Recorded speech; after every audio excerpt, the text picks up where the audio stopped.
বাংলাদেশের মানুষের সৌভাগ্য, আমি বলবো যে বাংলাদেশের বর্তমান সরকার পরিচালনার দায়িত্ব পেয়েছেন একজন নোবেল বিজয়ী অর্থনীতিবিদ। এই শেখ হাসিনা যখন সর্বশেষ জাতিসংঘে গিয়েছে, হঠাৎ একটি টেলিফোন বেজে উঠে।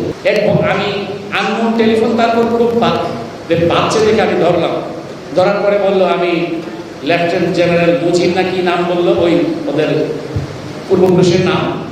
তো বললো যে আমি মাননীয় প্রধানমন্ত্রীর সামরিক সচিব বলছি, মাননীয় প্রধানমন্ত্রী আপনার সঙ্গে এক কাপ চা খেতে চান। তা আমি বললাম যে আপনারা চায়ের সংস্কৃতিটা কি আটলান্টিক ওপারে নিয়ে আসছেন, গোপা টুঙ্গি পাড়ার থেকে, এখন আটলান্টিকের ওপারে আপনারা চায়ের সংস্কৃতিটা নিয়ে আসছেন। Mind in general, it is United states.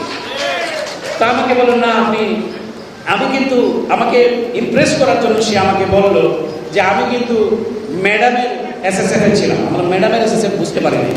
বলো যে আমি ম্যাডাম যখন প্রধানমন্ত্রী ছিলেন তখন আমি এসএসএফ এ কাজ করতাম। আমি বললাম যে সেই বিবেচনায় কি হাসিনা, এইভাবে সেই বিবেচনায় কি হাসিনা আপনাকে এসএসএফ এর প্রধান অথবা সামরিক সচিব করেছে, সেটা আমাকে বিশ্বাস করতে বলুন। বললো আমি ভাই আপনার সঙ্গে আসলে তর্কে পারবো না, বুঝেন তো আমরা চাকরি করি, তো এই জন্য আপনি যদি একটা, আমি বললাম আমার যা কিছু সব কিন্তু পাবলিক, প্রাইভেট কিছু নেই। আমি অবশ্যই শেখ হাসিনাকে দাওয়াত গ্রহণ করব, সেটা পাবলিকলি আমি তার প্রেস কনফারেন্সে যাব এবং প্রেস কনফারেন্সে গিয়ে আমি পাবলিকলি তার সাথে কথা বলবো। আমি তাকে দুটো প্রশ্ন করব এবং এই দুটো প্রশ্ন আমি আপনাকে অ্যাডভান্স দিয়ে দিচ্ছি। একটি প্রশ্ন হলো যে শেখ হাসিনা যে বাংলাদেশকে কবে তিনি একটি নির্দলীয় নিরপেক্ষ সরকারের কাছে ক্ষমতা হস্তান্তর করে মানুষের উপর থেকে এই জগদ্দল পাথরটি সরিয়ে নেবেন, সেটি আমার প্রথম প্রশ্ন। দ্বিতীয় প্রশ্নটি হচ্ছে যে তিনি কি কোনো সেই অনুভব করেন, কোনো লজ্জা অনুভব করেন যে 700 মানুষকে খুন করে ক্ষমতায় আঁকড়ে থেকে ইউনাইটেড নেশনসে সরকারি টাকা খরচ করে পিকনিক করতে আসছেন, এতে কোনো লজ্জা অনুভব করেন কিনা? এই দুটি প্রশ্ন আমি তাকে তারপরে সে বললো, আমি বললাম যে আমাকে এখন একটা ব্রিফিং করতে হবে, ঢুকতে হবে।